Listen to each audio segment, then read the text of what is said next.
Oh, I lost you, Jerry. I can't hear you.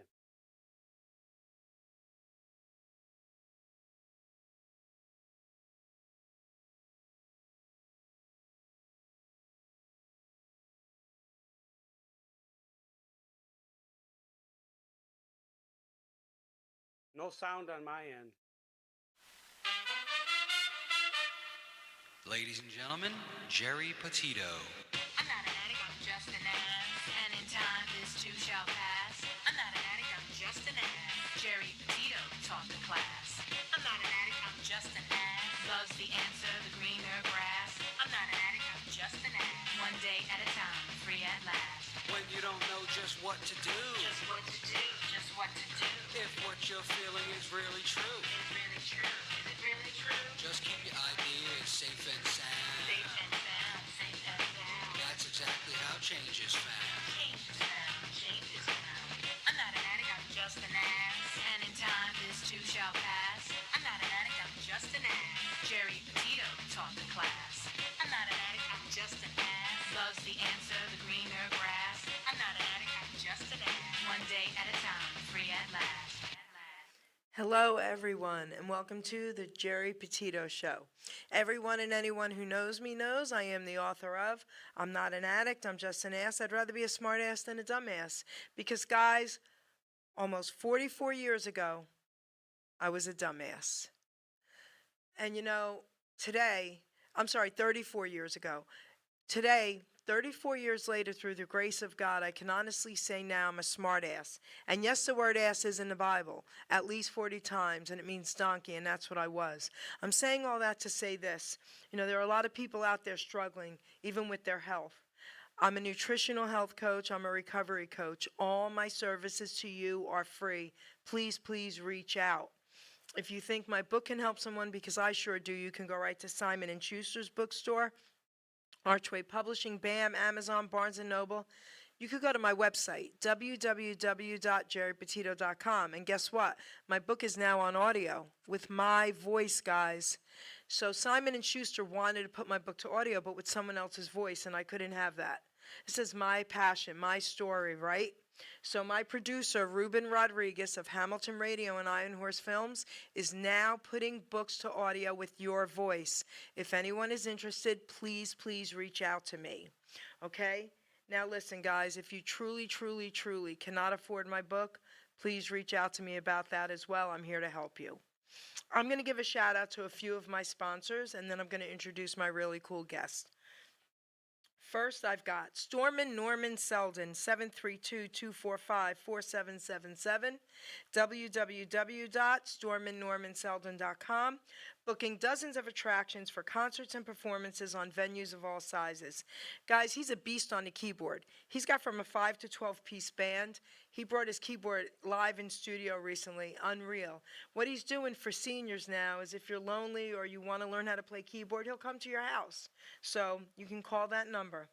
And a lot of people don't know this, but he helped get Larry Chance from the Earls back in the day started.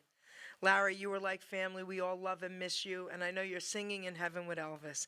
Rest in peace, Angel. Then I've got John Bishop, a.k.a. Johnny B., singer-songwriter, host of the Entertainment Luncheon South, a nonprofit network created for the creative. So he's the partner in the Joey D and Johnny B Rockin' Oldies band, and he's also now going solo. So check out Johnny B. But I want to give a shout out to him and his wife Linny for putting on this luncheon once a month.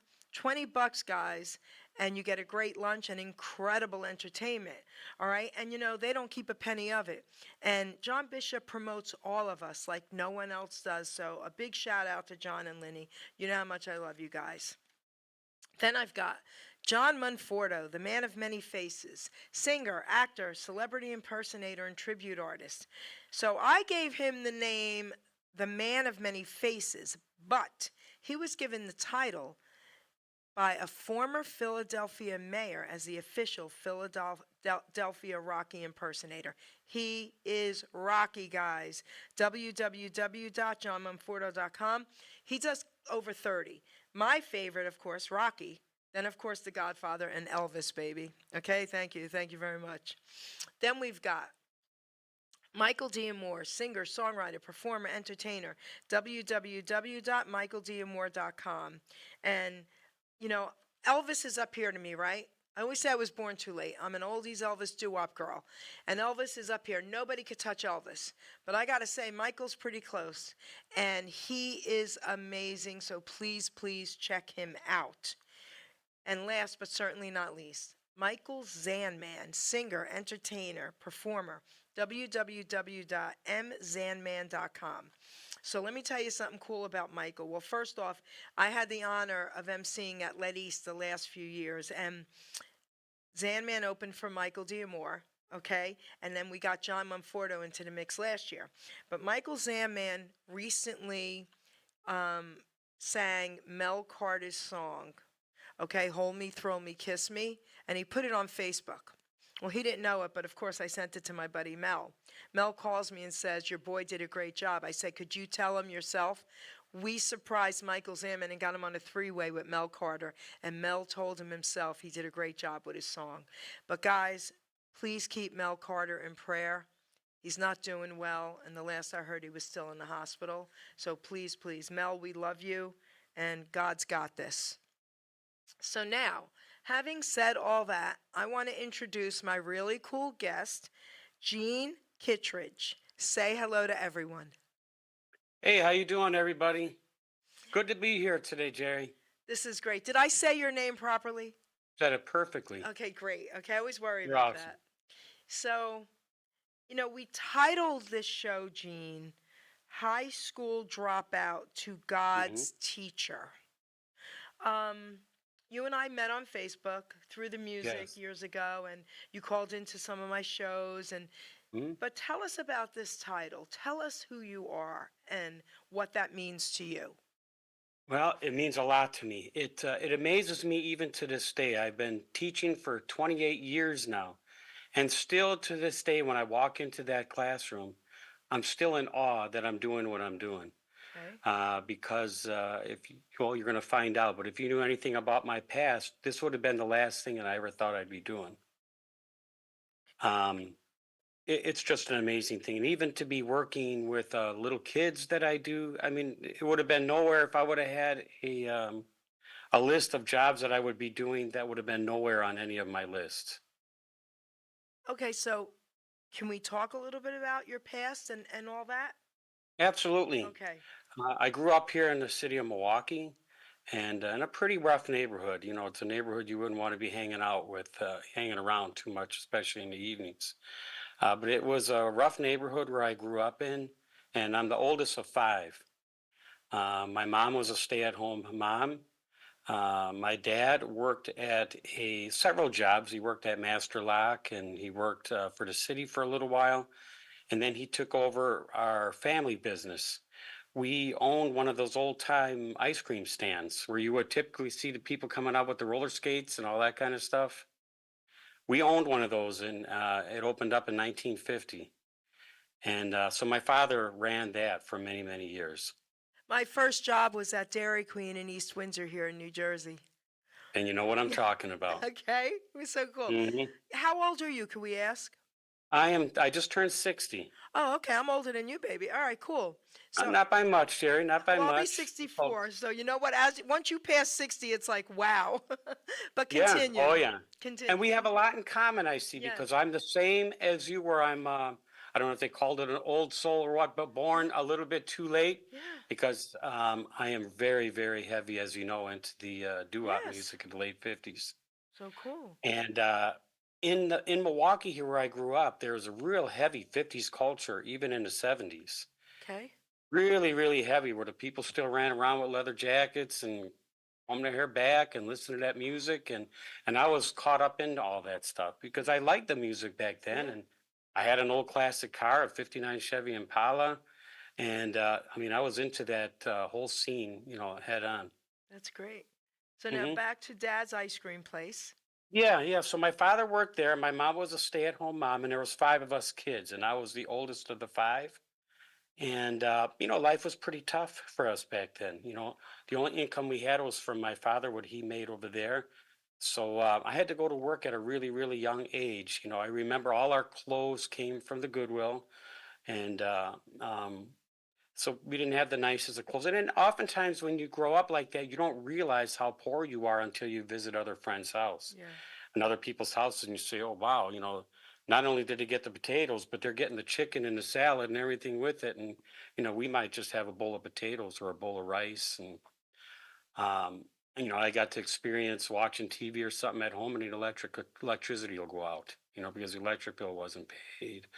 Or maybe in the middle of the night, we had a oil tank in the back. We had the oil furnace, and the tank would run empty. So you'd wake up in the middle of the night just freezing. Uh, Survivor night, where you just try to see whatever you can find out of the cupboards and make whatever you can make. So there was some tough times growing up. And so I started working at a young age because when I started getting into my teenage years, I wanted to dress nicer. Boys wanted to chase the girls and things like that. And I was right there with all that. And I said, yeah, I'm not going nowhere with these clothes and things like that. So I got jobs. I used to cut grass and rake leaves and shovel snow and do whatever I can to make a few dollars, maybe to get a little bit nicer outfit and save up for a car. And eventually, when I turned 15, I had two paper routes. So in the morning, when everybody else was sleeping, this was in junior high school, I was up at 4:35 in the morning, pulling a little sled and delivering newspapers. And then I'd finish around 7 and then hurry up and get to school. And then once I hit the age of 15, I worked full time at my father's restaurant. And when I say full time, I worked every single day, maybe having 2, possibly 3 days a month off. So I walked there after school and then worked from 5 to maybe 1:30 in the morning. Every day I did this. Wait, I have a question about that, but it was ice cream, Yeah. and they were open that late? Yeah, yeah. Well, on the weekends they were open, but even during the week, especially in the summertime, we'd be open till, 11, 12 o'clock Okay. midnight. It was a happening place. It was busy all the Okay, time. So yeah, good. we'd be there late. And and then I'd get home, I'd hang around with my friends a little bit after work, and I'd get home 1:30, and then have to do homework and get back up at 6 o'clock again to go back to school. And that was tough. That was really, really tough. And I did the best that I could, but I just couldn't continue with that, forever. I'd fall asleep at school, or I'd take the bus to school sometimes and fall asleep in the bus, because I was just exhausted.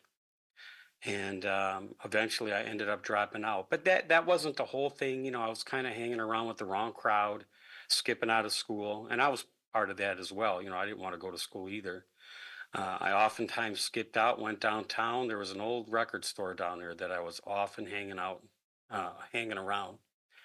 And I'd go to the basement of this old record store, and they had a turntable over there. And again, since I didn't grow up with this music, I would just grab a handful of 45s and just sit at that turntable and play one side, play the other side, play one side, play the other side, and trying to come up with some more music to add to my collection. And so I did that often, going downtown like that, and always regretted that. Even when I dropped out of school, I went out right away and took some classes and got a GED. Hmm. Um, but it was, just walking around down there with no money, freezing downtown like that. It was just a bad thing to do, a horrible thing to do. And I regret all that. As you get older, you say, man, I had a lot of friends in high school. I missed out on a lot of things by some of the choices that I made. Um, but at the same time, God always had a hold of me, because there was so many times where I could have lost my life. And well, I'll go back again, Okay. to again Yep. when I was growing up. Um, my parents sent us to church, and I didn't know anything about God. I didn't know anything about the Bible or any of those kinds of things. But my parents would make us go to church. There was a little church down a couple blocks from the house. And as a kid, we didn't know anything about church. I knew a little bit because my mom would tell us stories about the Bible and things like that. I didn't know a whole lot.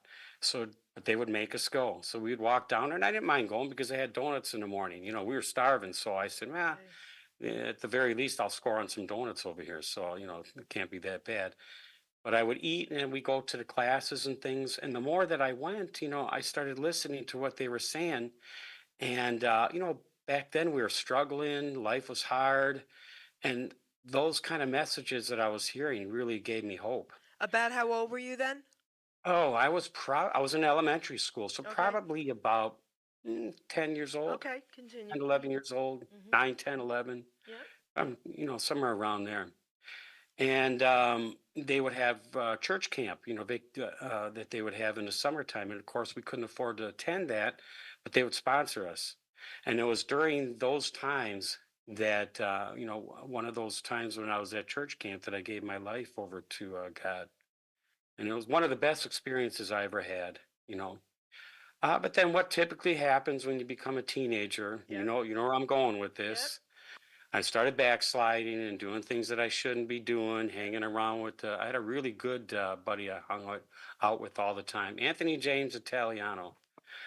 Man, him and I were really, really close. But got into drinking heavy. We'd drive around in my '59 Chevy, get a bottle of wine, and listen to those oldies music in my car, and just had a good time. And his parents could cook. His mom was a really, really good cook. So we'd go over there and she'd make the mastacholi and meatballs and that kind of stuff. And, life was good back then. But I had dropped out of school, and I had the look that nobody would really want to, the leather jacket, the three-quarter leather jacket, you know what I'm talking about, my hair slicked back. And Yeah, I they saw the looked at me photos. like, God, this kid's a punk. He dropped out of school. We're not going to hire this guy. And so I thought about things and I said, I got to do something with my life here. Where am I going to go? And I'm meeting girls and things like that. And, they're wanting to get married and things like that. And I said, I can't do this. How would I support you? And I didn't know what I was going to do. And then I said, you know what? I don't have money to go to college. I got this GED. Um, I got buddies that are getting in trouble all the time. And the more I hang out with these dudes, the more in trouble I'm getting. I got these girls that want to get married and things like that, and I can't have a family right now. So I decided to join the military, and so I did. At 17, I joined and I got tired of working at my dad's place. I love my dad. Yeah. Don't get me wrong, but when you're working with your parents, Yeah, yeah, it's tough. yeah. My dad expected a lot out of me, Yep. and I didn't get any more benefits than anybody else. My raises were when minimum wage went up. I made minimum wage. I put in a lot of hours, and there was a lot of responsibility put on my shoulder at a young age like that. What was back then, because you were a kid, you were a teenager, right?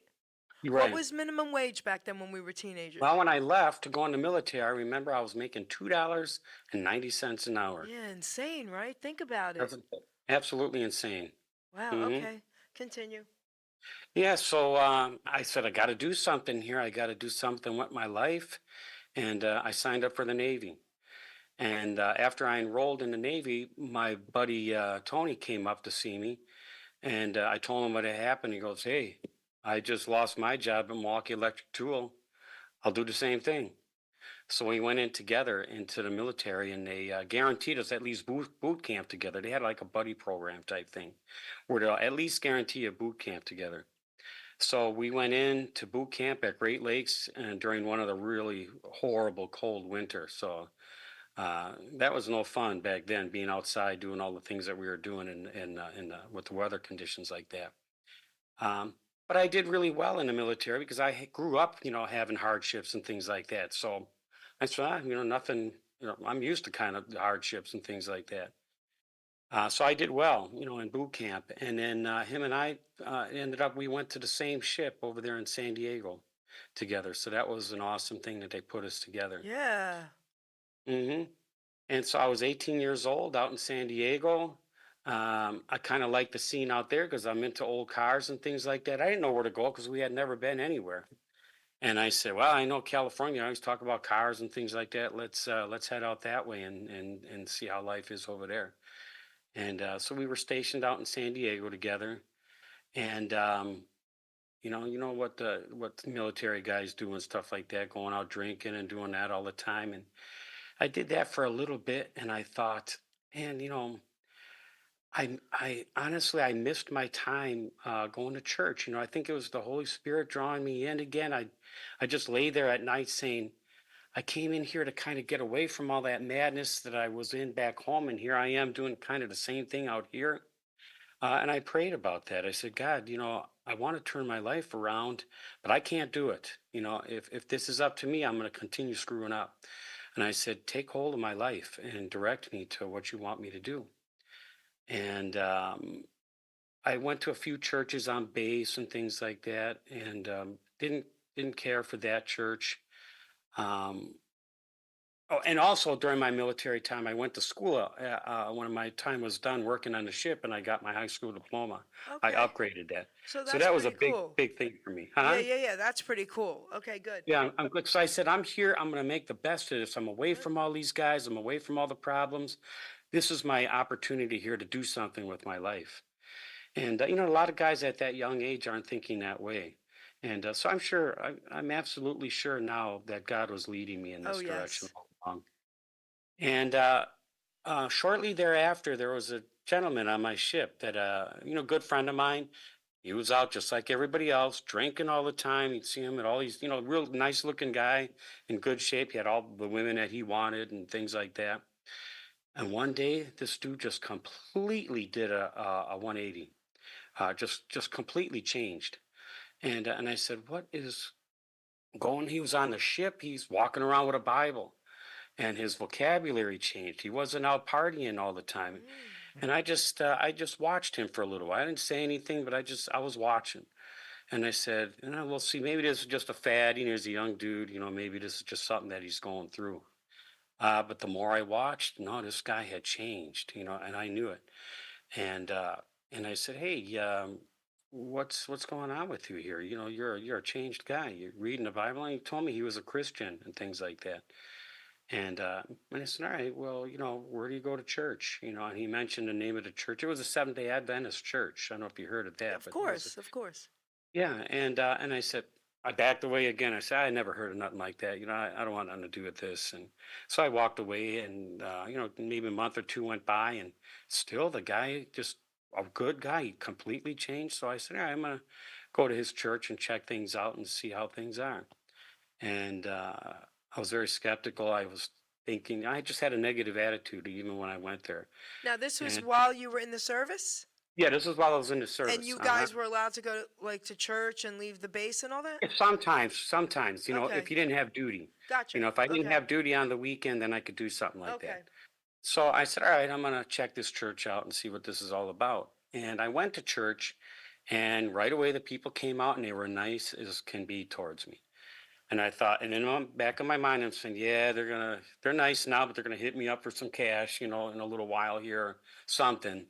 Something's up with this because people aren't normally this friendly. And well, they didn't do that, and I came in, and the pastor started preaching, and I'm listening to what he had to say, and he goes, I remember him saying, "Don't listen to what I have to say, though. Let's look it up in the Bible, and let's make sure that this is all matching up here." And I knew that the Bible was God's word. And I said, oh, all right, I do want to be a part of this. So I started going more often and learning more about the Bible, and trying to turn things around. I stopped, slowed down with the drinking. Of course, I backslid. I was young, but, I was changing and things were happening. And soon after, I started taking classes, at church, and started kind of backing away from the buddies, on the ship that I was drinking with and doing all those kinds of things with. And it was a turnaround point in my life. It surely, surely was. And from that moment on, so I did my time in the military, got out, and I went to do reserve time. And they wanted me to stay in. I was a really good employee. I got very high evaluations. I made E5 really quick, which is equal to a sergeant. I made that in 3 years because I worked very, very hard. And when everybody else was going out, I stayed on board, and worked and helped out and did all the things that they wanted of me. Um, so I made E5, and they wanted me to stay in. And I said, well, I'll stay if you give me a bonus and you station me out in Japan. I want to be on a ship towards Japan. I love Japan. Oh, I me went over, too. I was there. Oh, gosh. Loved it. Go ahead. you know what I'm talking. I went overseas on a Westpac trip, and just I never wanted to be where the tourists were. I always have been that way. I want to be where the common people were. So I jumped on a bullet train and I said, I'm just going to go out of the way a little bit and I'll jump off and then I'll kind of figure out, I'll mark the street where I'm at and I'll just go on the opposite side of the street and go back. Yep. I went in with the common people and they were nice as can be, Yep. towards me because I was friendly to them. Yep. And so I liked it there. So I asked to be stationed down there and they said that they would. And then I said I wanted to go to a machine shop school, if you send me to that school, and I'll stay in. And, oh, we're not going to give you that. And I said, well, then I guess I ain't staying. And it was getting closer and closer to when I was getting put out, when I was going to leave. And he came back and called me. He goes, Captain doesn't want to lose you. He said, he'll give you what you want. And I said, oh, hey, that's great. And so I filled out the paperwork and I was going to go over there. But it was around that time, and this is kind of a bad part of the Okay. story. It was right around that time I met somebody, a lady, and yeah, we were friends. We were friends, but she was thinking a lot more of me than I was of her. And I mentioned to her that I met her at church, but even in church, people have problems and I things know. like that. Of course. And I met her there, and I told her I'm leaving, I'm going to Japan and things like that. She goes, well, what about me? And I said, well, I'll write you letters and things like that. She goes, no, no, I don't want that. Why don't you, will you marry me? And I thought, oh, aren't I supposed to ask you that? And I said, and I told her no. And she ran out of the car crying and screaming and things and went back and I felt terrible about it, and I thought, oh man, maybe this is God's will. Maybe I don't feel like getting married now, and thought about it, and then to make a short story long, I did end up marrying her, and she had a lot of problems. She really did. Okay. A lot. She was born from a rape, way back then. Oh, Her mom was wow. raped in Mexico at 15, and Wow. she grew up without a father, and so her life was pretty tough, and she had a lot of trouble having with relationships. And I thought, well, I had a lot of relationships, never had any problems. I can fix this, and yeah, and I couldn't. Right. I tried and tried. So anyway, that ended up failing. That marriage. Oh, but as far as going back overseas into the ship, they lost my orders. And I thought, oh, all right, well, I'm not going to sign these again because now I'm getting married. So I didn't end up re-enlisting. So I got married, came back to Milwaukee, went into the reserves, and did that for about a month or so. And I got called into the captain's office and goes, we don't want to lose a guy like you. Would you be interested in working active duty? And it would be temporary. You can just go back and forth from Milwaukee to Waukegan, Illinois, on the Navy base over there. Okay. And we'll hire you under a 6-month contract. And if you ever want to quit, you can give your 2 weeks. We'll give you your same pay and everything else, everything. And you'll be a supervisor. You'll supervise, 40, 50 guys, a night. And so I did that. And I was working under a guy for a little while, and they saw what I could do, and they said, "You're on your own. We like what you do." And then at the end of the 6 months, they interviewed all the people that worked under me, and he goes, Gene, I don't know what you're doing, but you boosted the morale of all these guys over here. They love you over here, and you're on for as long as you want to stay here, and we're never going to bother you. You just keep doing what you're doing. And it ended up being a really nice gig, what I did there. And I would oftentimes tell it because these sailors, they're young, and some of them were getting kicked out, and because they couldn't make boot camp and things like that. So I would encourage them, and I would talk to them about God and pray with them and things like that. So I made a difference in the lives of a lot of these people over there. Hmm. That's amazing. So, all right, question. At that point, did you continue with your walk with God? Did you backslide anymore after that?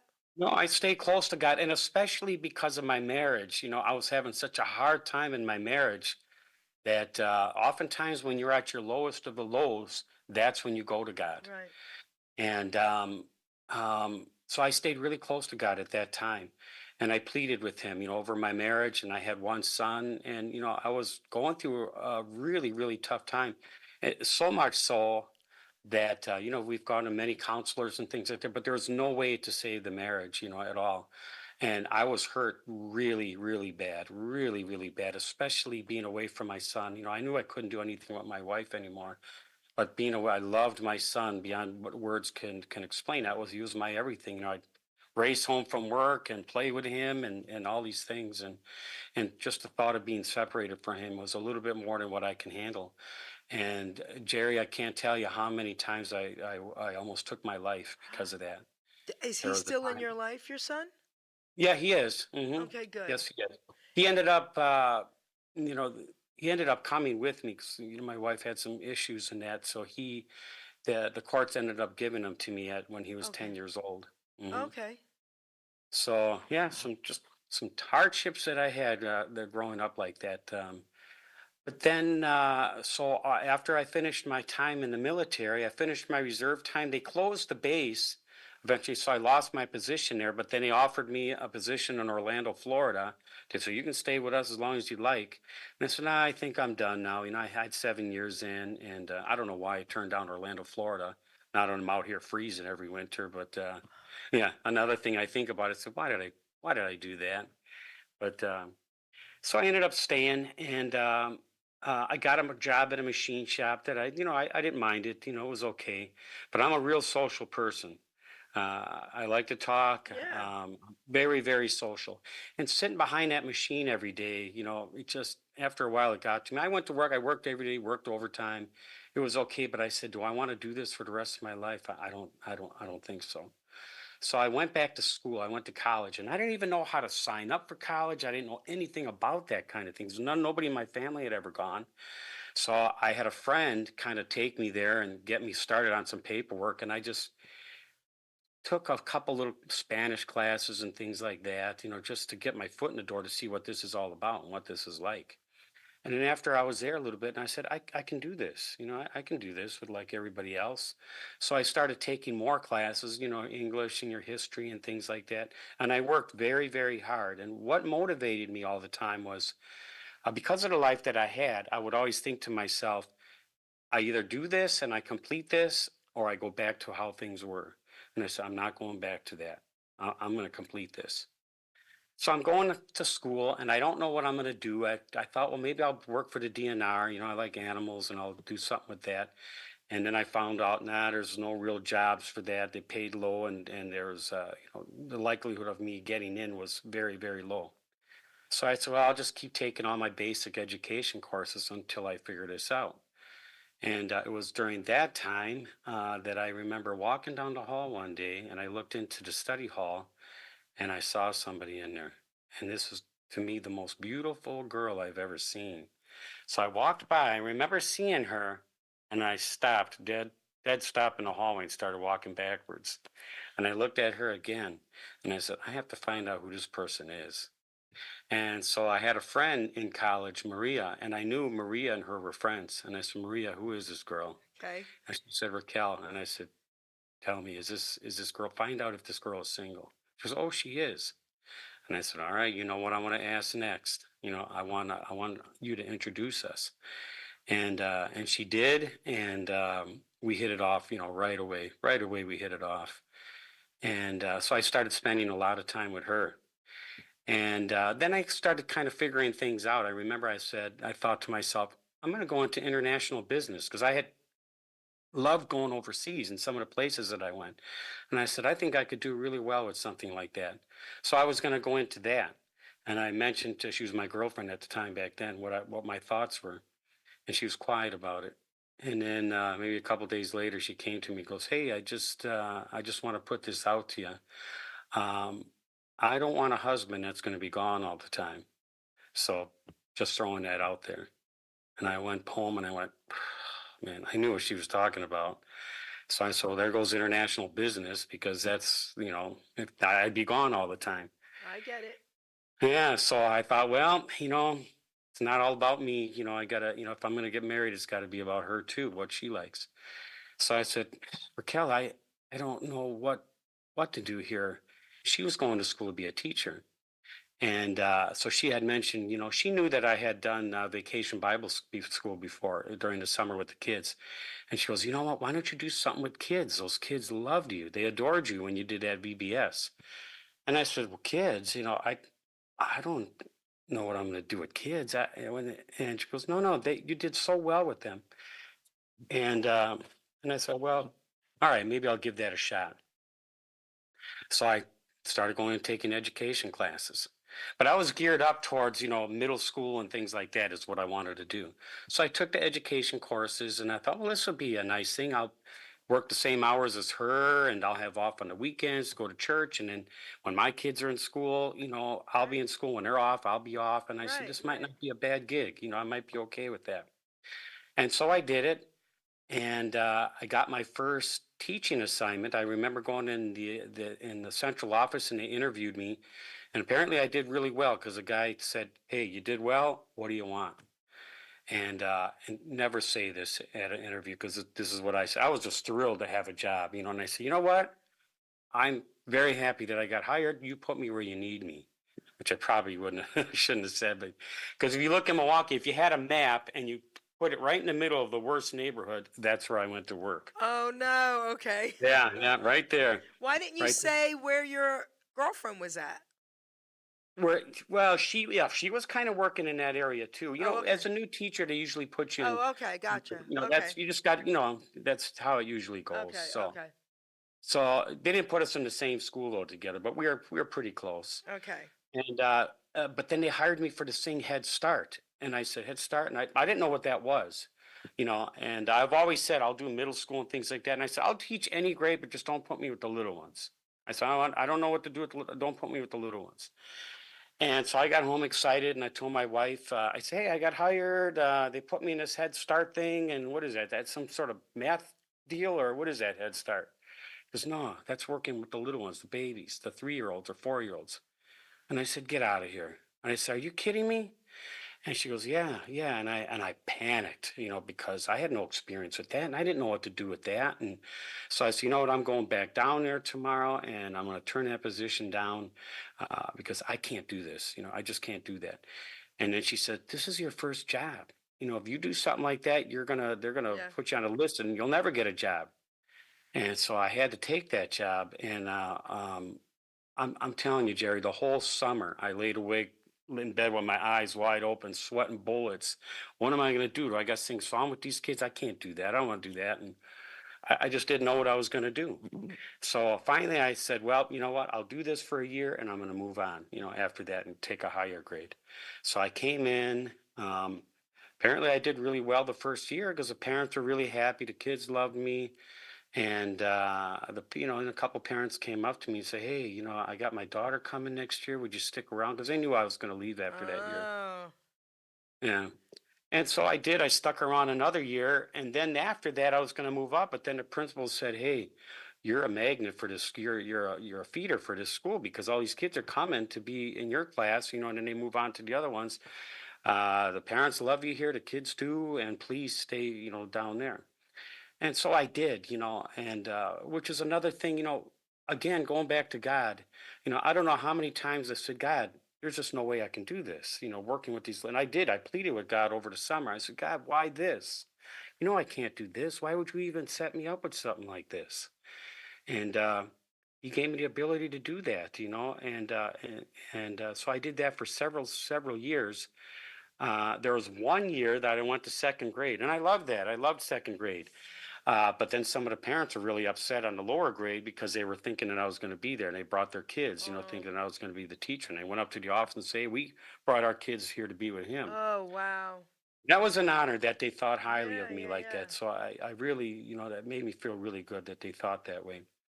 But then eventually I left the public school. Our church school kept asking me if I'd consider to go over there. And I said, well, I'll kick that around, But then finally I said, you know what, they keep asking me this, maybe I should go. That's God talking. Yeah, that was God talking. I need you over here. Yep. But I will say this in the public school too. You're not supposed to talk anything religious. Right. But every Monday morning, I shut my door and I would always ask the kids, "How was your weekend, kids?" And the kids want to talk and they want to tell you what they did. And I like that personal relationship with the kids. So I let them all say their piece. What did you do? What did you do? And, I'd go through each one of them. And then they'd ask me, Mr. K, how about you? What happened to you? I wasn't going to lie to You them. went to church. I went to church. And I said, and it was wonderful. And this is what they told me. And then they would ask me, and I said, kids are asking me, I'm gonna answer them. So I would tell them about these things, and I would tell them a little bit about heaven and what God did for me, and um, and I would tell them, I'd say, kids, you guys know I care a lot about you, and I would never lie to you, boys and girls. But promise me one thing, because we're not going to be together forever, But promise me one thing that you will do for me is know who Jesus is, because I want to see each and every one of you guys again. Wow. And yeah, and they listened to that, and I'm sure they did, because they'd often ask me what it's going to be like up there in heaven and things like Yep. that. And I said, down here, boys and girls, it's tough, because they grew up, it was a rough neighborhood. Yeah. And a lot of them had, siblings that got shot and killed, or parents got killed, and drugs were rampant in the neighborhood, and gangs and things like that. So, they were going through some tough times themselves. And yeah, so that gave them encouragement. And I remember at Christmas time, you were supposed to teach all the things, all the different religions and things like Mm. that. So I went to the school library and I pulled out a book about Christmas, and I was reading through that, and they were talking about all different kinds of things, but I found a page that talked about what Christians believe about Christmas. And I went straight to that page and I just talked to them about that. And somehow I got too busy to talk about all the other stuff, all Right. the other Right. religions Right. and that. Right. I got too busy. That's all I could focus on was this, Yeah. because that'll just confuse kids, Right. saying, well, this and there's that and there's this and Right. that. So even during my time in the public school system, I tried to make an impact. Beautiful. I remember a parent coming to me who was going through some hard times. She was I caught her after school. I had her daughter in my class and she was crying, and I asked her what's wrong. And she goes, oh, I have these mental issues and things like that. And they want to give me pills and blah, blah, blah. And I said, you know what? There's no amount of pills that can do what my God could do for you. And she asked me about that. And I told her, and I'd pick her up, take her and her daughter to church with me, go to her house and read the Bible with her and things like that. And I know I made a difference in her life as well, and amongst other Right. Right. Right. parents and stuff too. And I said, as long as I'm here, God put me here for a reason. So Where do God you pulled me out. teach? Where do you Mhm. teach now? I'm in Milwaukee still. No, hmm but I I'm in mean, Milwaukee. what school? Oh, it's a church school. Okay. Cool. It's a small little church school, and there's 4 classrooms there. I teach again. I went there to teach second grade, but the teacher that was there, they just started kindergarten there, and the lady that took that kindergarten job was overwhelmed, and she came to me right after I got hired for the second grade position. And I said, well, finally, I'm going to bump up and take something else, because I've always worked with little kids whom I love, but I was just ready for something else.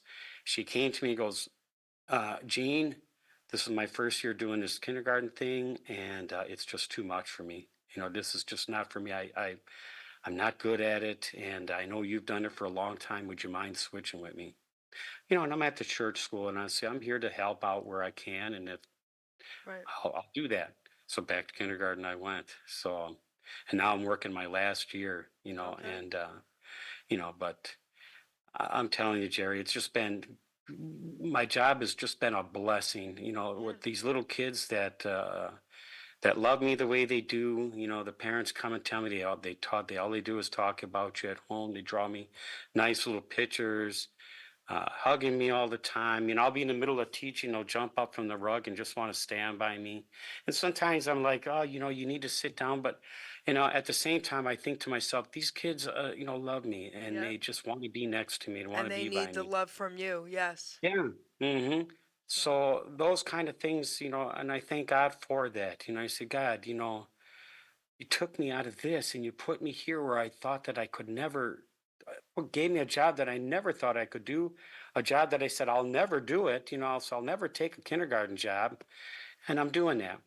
At church, I'd go there and I'd see the people telling the children's story. I used to sit back and watch that and say, and I admire those people. I said, man, I don't know how they can get up in front of all these people and tell these little kid stories in front of all the people, but I can never do that. I'll be an usher, or I'll do maintenance around here and things like that, but yeah, don't stick me up there. Okay. Guess what I do, Jerry? Exactly what God wants you to do. Exactly. I'm up there all the time. They're Yes. asking at several different churches to tell the children's story. Okay. And I will say this too, as I'm telling these stories to the kids, there's things that are coming to my mind that I didn't write down, that I didn't plan for. These, because every time I tell the story, I say, God, let my words and thoughts be yours. Let it be that whatever you want me to say to your people here, please let it come out of my mouth. And thoughts and words are coming out that I had never even thought of, as I'm telling these stories. Well, And I got to share this with you about mhm, so my book, okay? Listen to this. Like you're saying, the words you never thought were going to come out of your mouth. It's God. right. Hmm. 2016, I get woken up in the middle of the night and I hear, write your book. And I sit up in my bed and I go, okay, Lord, you want me to write the book? Write the book. So Wow. the next day, my dad had Alzheimer's, and me and my brother took care of my dad. We kept him home. We had an aide come and all that. So I Hmm. fast every year for a month. I do juice fast and all for my health. So my family's used to that, and I lock myself in my house and blah, blah, blah. So I called Okay. my brother and my daughter. I said, all right, listen, I'm going to fast this month. You're on dad duty. Okay, no problem. And in 3 weeks, the book was written, and that's God. Nobody's going to tell Absolutely. me, nobody is going to tell me God did not write this book. And Absolutely. I didn't know why I had to write the book when I did until now it's published. Simon and Schuster, a friend of, okay, let me just tell you this. It's a cool story. So I hand wrote it. Back in the day, years ago, I had some poems published. You could handwrite it, send it to the company. Okay, you can't do that anymore. So I hand Mm. wrote the book. And I Hmm. laughed, and the book was written in 3 weeks. And I called my brother. I said, okay, I wrote a book. He goes, you wrote a book. I said, yeah, but I hand wrote it. We were laughing. I called a friend of mine whose uncle was a publisher. He's gone now. She came and spent the weekend and got my book in perfect format on the computer. And then she said to me, Jean, we're going to send it to like 20 different publishers, Jer. Some might like it, some might not. It could take years. I said, no, no, no. I heard Simon and Schuster. She laughed and Wow. said, okay. So, Hmm. yep. So she sends the book to Simon and Schuster, and I said, put your name attached with your number with me in case they ask me technical questions. She goes, okay. 5 days later, we're on the phone with Simon and Schuster, and I know this woman was a Christian who worked for them because she said, "We love your book and we're publishing it." That was God, That okay? absolutely. And Absolutely. and wait, the reason why it had to be written when it was written, Hmm. I didn't know it, but God was using my book to save two family members' lives, like within 2 months of this coming out. Really? Actually, one of them within a week of it coming out. I Have you didn't know talked to that. this person or seen this person What person? that whose life was saved from the They're my book? cousins. Oh, your Two of my cousins. family members, because my book came out, Wow. they called Okay. me. So yeah, but that was God. So like you're saying how like when you're speaking, you're like, this is God talking because he will. If we open Yeah. ourselves up to him, right? He will use Absolutely. us. As long as you're willing, Yes. you know, as long as you're willing, he will work through you. I spoke to the kids at chapel this morning, and I'm also now they made me the building principal on top of everything There you else, go. so I'm doing that as well. And so I speak to the kids all the time. And I said, and I told them what I'd be doing today. And I said, boys and girls, and it's not that I'm any different than anybody else. And I said, we all have a story. Everybody has a story. Maybe some are willing to talk about it, some are a little bit more shy and quiet about it, but we all have a story. And especially if you're a Christian, you're going to have a tough life. I remember the pastor always telling me, if things are going smooth in your life and everything is going well, something is wrong. Wow. Something's Yes. wrong. And that always stuck with me Oh, because he said, if okay. you're a child of God, the devil's coming at you with everything he's got. And then he said, and then I remember then saying, a thief does not rob an empty house. So if Satan sees that there's value in you, you're gonna be under attack. And I said, so boys and girls, when these kinds of things happen to you, and they will, gear up because they're going to happen to you. Thank God for that. Thank God for that. That the devil is finding you worthy, and that he sees the value in you, that he needs to come after you like that. And then God will give you the strength to go through any of those kinds of things. And I said, remember, you have a story. We all have a story. Our life here is but a vapor, as the Bible says. It's very, very short. And I said, boys and girls, I see your young faces. I remember being back in elementary school like it really wasn't that long ago. And here I am pushing, I'm 60 years old right now, pushing 61. It's like, what happened? We're old. No, I'm teasing. Yeah. But you know what? And then as we get older though, and I don't know if you experience this, my mind is still young. I still like the Look at same my things that I clothes. liked. Look how I dress. Okay, Yep. I'm still the same. Yeah. We're all the same. It's just our bodies breaking Yes, down and that's getting it. older. But our brains are still young. We You still know. want to do the same things that we did. And Gene, sometimes, I have an important question for you. We still have a little bit of Mhm. time, but I have an important question for you. And then I'll tell you my angel story. Have you ever encountered an angel? You know what? I'll tell you a story, a quick Okay. story about Yep. because I firmly believe that there's angels that walk Okay. amongst us, and we need to treat You got everybody. like 5 minutes for this story. Go ahead. Okay. And That's it's a time. goofy story. It's a Okay. goofy story, but I truly believe that this happened. Uh, Homeless people, where I worked, there was just a cart with homeless people. And these people were going, it might sound like a goofy story, but I truly believe that Okay. this is true. And I'm kind to everybody. Homeless people, Yep. I've gone and fed homeless people and things Yep. like that. Anyway, this cart went by my school and I went and pulled up and they're down the next block. When I pulled my car up, these two homeless people who weren't even looking in my direction, they were looking straight ahead, had a dead stop, turned around, looked at me. I never seen these people in my life. Both of them waved at me, didn't come asking me for money or anything, just gave a quick wave, turned back around and started heading, continuing down the street. And I said, why would people I've never seen before, way up the next block, where they could barely even see me, we're about a half a block away, do something like that? And I just had a really strong feeling in my mind that there were angels, coming down, looking like homeless people, doing that. I don't know, it sounds like a crazy story, No, but it's but not. I really believe that to be true. So wait till Hmm. you hear And I'm this. sure there's many, many other instances. I mean, I remember instances where I almost lost my life, and I could go on for another whole hour. I had guns pulled on me. I was jumped. I almost drowned. I was with a friend speeding up and down the street, on a back street, going like 90 miles. We could have killed somebody. In elementary school, I had a friend that got into drugs, and he was giving me drugs. And this is in elementary Yeah. school. I could have died from just over and over, but my life was always spared. I remember downtown walking, to go to the record store, and I'm walking along, and a brick just right in front of me. I would have took one more step, that it would have been over, and it shattered into a million pieces. It fell out. It was a windy day. It came off the roof of the building. But one more step, and I would have been done. Um, I, that's a whole nother thing in itself. Okay. But God spared me from so Yep. many things. So many things. So I have two silly, not silly, two stories to share with you real quick. Love Okay. to hear them. And I always close the year out, which I already did, with how God and Elvis saved me. Now, Yes. okay.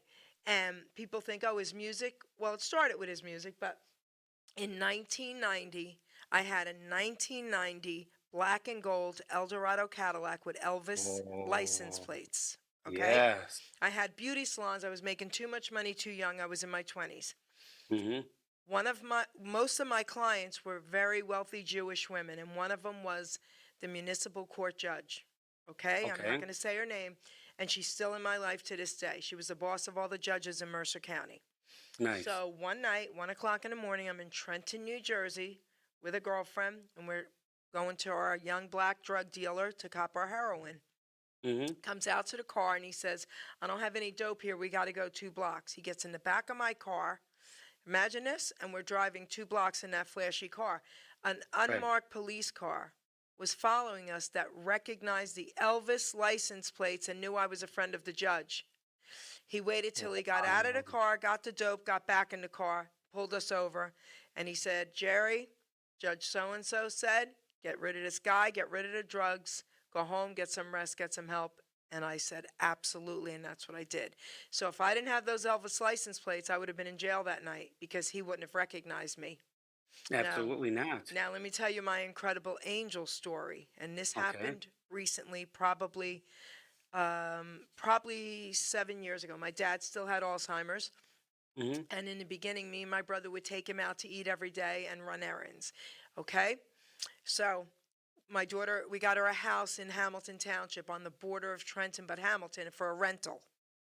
So my brother says to me one day, listen, let's take Dad out to eat and we'll go pay Tiffany's taxes.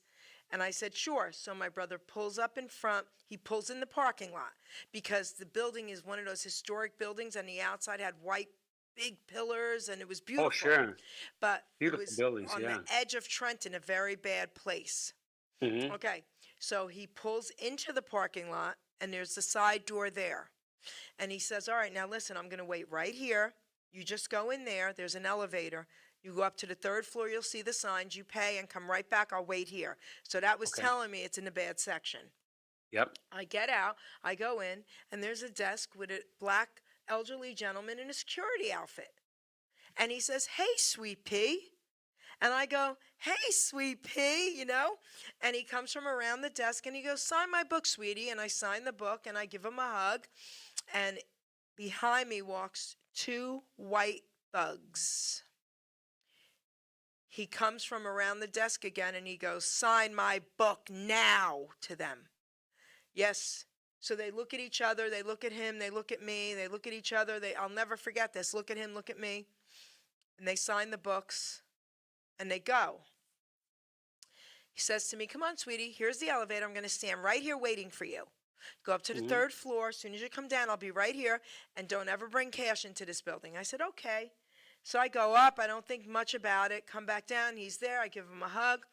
3 months later, my brother says, come on, let's go. I told him about my buddy. He said, let's go see your buddy. I go. He's there. Give him a hug. Hey, sweet pea, on my book. Same thing. 3 months later, I go again, and he's still there, and he gives me a hug and blah, blah, blah. Nice. 3 months later, my brother says to me, Dad's not well to take him out anymore. Do you feel comfortable going? I said, yep. I'm going to park right where you did. I'm going to go in and see my buddy. I'm not afraid. Right. I go in. My buddy's gone. The desk is gone.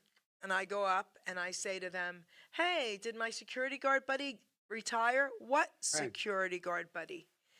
I said, the black gentleman. And they said, well, we've never had a security guard. We've never had a black gentleman working in this building.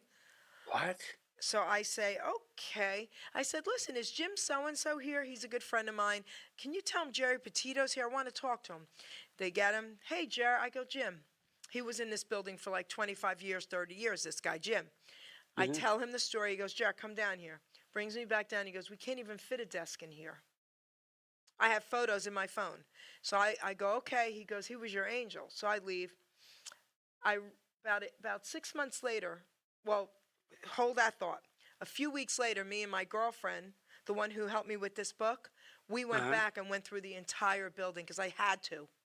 Yeah, absolutely. And nothing. All right. Everybody I ask, no, no, no, no. So finally, I'm working somewhere else doing something, and an older gentleman walks in that I recognize, and he was in that building from day one. He just retired. He was in his 70s. Okay. And I told him the story, and he said, Jar, absolutely not, but that was your angel, and you're going to meet him again one day. Yeah. Wow. Okay, is that crazy? That's insane. It's And insane. just think, Jerry, one of these days you are going to be face to face. And I with can't Christ. wait. I talk Oh, to God you all and the me both. time, and I'm like, I have to meet him again.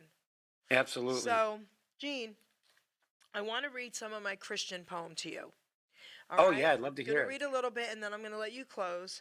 So Okay. I'm just going to read bits and pieces because there's like 6 pages. We're not doing that. But I just want to, okay, read a little bit of it. Sure. All right. So many religions have surfaced today. Most of us wonder which one's the right way. Being brought up Catholic, I wasn't a fan. I always struggled with listening to man. I just wasn't buying the crap that they said. My salvation's in Jesus through his blood he shed. Not sacraments and giving cash, confessional boots and Wednesday's ash.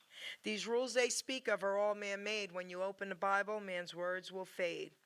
You won't find them in there because God said it clear. You won't work your way into heaven, my dear. Most big religions have put God away. They want your alliance and what you can pay. With Jesus nailed upon that cross before his last breath he took, his words were spoken for us to hear, it is finished, and left us his book. I tell you the truth, there's only one God. When you take your last breath, he'll greet you and nod. I hope you are ready to meet him that day. Want to hear him say, well done, instead of casting you away. My works are just worthless. I'd end up in hell. That's why he sent Jesus. Now in heaven, I'll dwell. Oh, that's awesome, Jerry. It's, Hey, I have to tell you, I'm reading your book. yes. And I've had a lot of nights where I'm losing some sleep because of that book. I tell myself, hey, I'll read a chapter and I'll put it away and I'll read another one the next day. Jerry, I'm having a hard time putting this thing down. Oh, thank you. I mean, these stories are inspirational. The poetry that you have in here, it's like, how did she come up with this? I mean, this is just beautiful. Think about it. How did she come up Yeah. with this? Think about I know how you came up with it. Right, As God. I'm reading this, I said, I know where this came from. I mean, just your story is fascinating, and it's encouraging because so many of us struggle, and there's so many people that, and I'm sure you as well, that we talk to that say, I've been too bad. God's not going to have anything to do with me. My past has been so bad. Why would he want? And I thought the same way. But the blood of Jesus covered, there's nothing that he can't cover. And he loves us so much, beyond. I tell my students all the time, and I say, boys and girls, he thinks of you day and night. When you get on your hands and knees and you're talking to him, if you could see his face looking down on you and smiling at you, he loves you with a love that my words can't express. And, just be aware of that when you're going through hard times and you don't see a way out, and he'll give you a way out. Even And Paul, right, Gene? Even Paul, he changed his name from Saul to Paul. He crucified Christians. Did he forgive them? He's a saint. Changed his Yeah. name. He says that person is dead. exactly. And David, Yes. and there's story after story after story, because we think, so many of us, think, no, we're just too bad to be, to ever think about being with a holy God like this. But he knew that, and he gave us a way out, And it's just awesome. Before I go to bed at night, after I read your book, because that's very inspiring. I'll Oh, read some, thank you. and I lay down and I continuously think about heaven before I go to sleep. What it's going to be like out there, being able to hang out with people like you and everybody else. All my other friends that maybe went on before me, and I'm just looking forward to that. Well, there's two videos you've got to check out, okay? And I've posted them recently. Again, I post them like a few times a year. One is called Why I Hate Religion, But I Love Jesus. Incredible. A young guy standing there like rapping it. It's good. Or just there's one rapping it, one with the poem. It's amazing. And the other one is very near and dear to me, and you'll understand why. It's called The Bar Stool or the Church Pew. Now, I used to run a poker league in Mercer County. I'm a poker dealer. I don't Okay. really do it because of COVID and all that. So I had a free poker league all over Mercer County for years, for 10 years. Okay. Okay. I had a poker league in Hooters. hmm Okay. And of course, I was judged by so many Christians who only go to the church pew. Right. So, do you know how many people came to the Lord through that poker league? And one of them in Hooters. The girls in Hooters, listen to me, guys. Don't ever judge them, beautiful girls, because no. they're paying for their own way to get through college. Okay? So, don't judge them, young girls. So, anyway, they knew in all my poker leagues, never use the Lord's name in vain. If I walked in and one of them said, Jesus Christ, right? I would go, hey, and they would go, cheese and rice, Jerry, cheese and rice. Sorry, Jerry. So they Yeah. were very respectful. But let me tell you what happened at Hooters one night. My phone at the time had my daughter and my grandchildren on one side, and on the other side it was Elvis and Jesus in heaven. Okay? That photo. hmm So the game is over and I'm getting ready to leave, and the young guy, the manager at the time, he was leaning up against, the tables are high, and he was leaning up against the window at the end. So he goes, Jared, come here, come here. So I'm standing at the front of the table, standing there, and there's two young men on each side of it. I put my phone down. I just put it down. And it happened to be on the Jesus and Elvis side. So I'm talking to him through these two boys, and one of the boys say, you're an Elvis fan? I'm the biggest Elvis fan, he goes. I said, honey, I'm a lot older than you. I think I'm a bigger Elvis fan than you. And he says, and I'm a Christian. And he runs out to his car and he brings in Elvis Gospel CD. I say, what about your friend here? And his friend goes, no, I don't believe anymore. So I said, why, sweetie? And he said, because there's so many hypocrites in church. And I said, you're right. You Yeah, are absolutely. right. And I said, he goes, really? You agree? I said, absolutely. He goes, tell me more. And this is what I said to him, Gene. I said, you do know that even atheists believe that the Bible was written when it said it was written. We learned that. Absolutely. And the Hmm. Old Testament was written maybe 3,000 years, 3,000 years before the New Testament. He goes, okay. I said, even atheists will tell you that that's the truth. How on earth could they have possibly have known what was going to happen in the New Testament? I said, you do believe Jesus was really a man, right? He goes, absolutely. I said, well, what kind of a man do you think he was? He was a good man. I said, but you don't believe he was the son of God? He goes, no. I said, well, then he wasn't a good man if he's lying. If he's Exactly. lying to people all these years, then he's a blasphemer. He's not a good person, right? And Right. he goes, wow, tell me more. And I said, so I'm here to tell you he's not a liar. And how could they have possibly have known in the Old Testament how the Messiah was going to be born and crucified, and he was the only one ever crucified without a bone broken? How did they know Exactly. that in the Old Testament? He Right. goes, wow.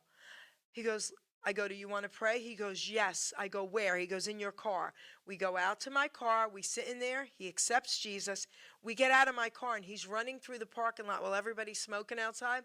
I just accepted Jesus as my Lord and Savior. If I die tonight, I'm going to heaven. And that was at Hooters. Yeah. Okay, that's where they need us. Well, just because someone else sins differently than we do doesn't make them any Right. less of a But person. that's where they We need all us, need right? Jesus. It's the Hmm. sinners that need us. Jesus hung out with Exactly. sinners. Yeah. That's So, right. We need to go where yeah, and preach to people and it's important. that's right. It's important. Hmm. So, Gene, we've got a few minutes left. I'm going to let you close. I want you to say anything you'd like to say to everyone that's listening, please. You know what? Anybody that's out there listening, it's never too late. It's never too late to come to God. Um, and I can just tell you with my own life, my life was a disaster.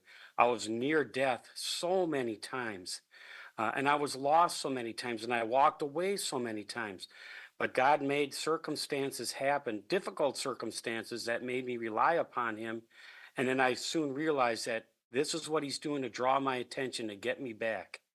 And he's done it over and over again. And I've often prayed, I said, God, whatever you have to do to keep me on that narrow path that leads to you, do whatever it takes, because I don't want to ever be separated from you. I want to be with you forever. And he will honor that and he will do that to you. No matter how terrible you might feel about yourself, he loves you beyond your wildest imaginations and he has plans for you. Um, so don't listen to the lies of the devil, that'll tell you you're not good enough, you'll never be good enough. Jesus came down here and he took all your sins, past, present, and future.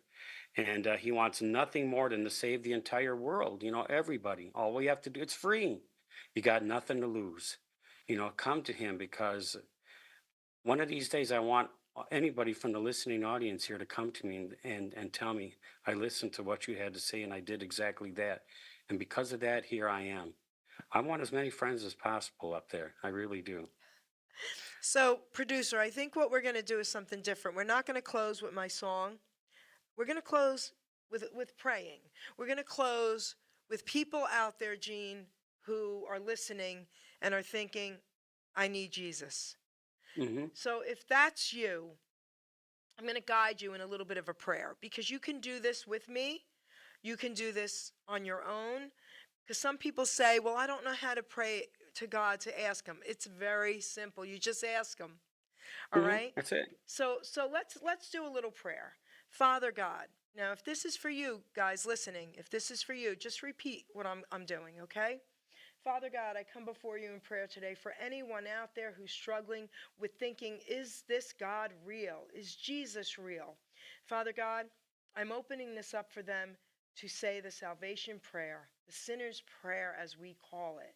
So if that's you, please hear and listen and repeat what I'm saying. Dear Lord, I come before you.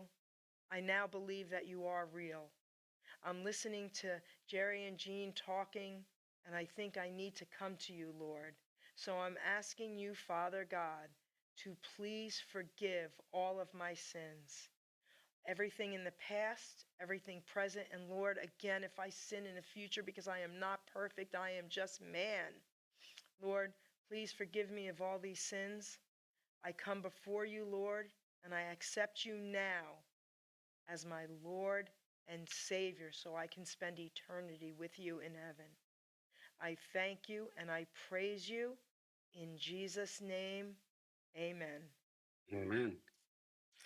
Thank you, Jean. That was beautiful. It was an amazing show.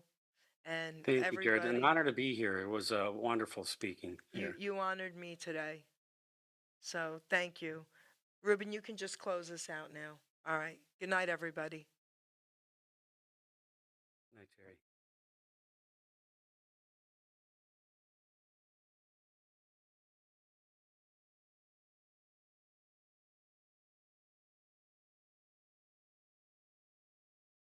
I still have you, Jerry?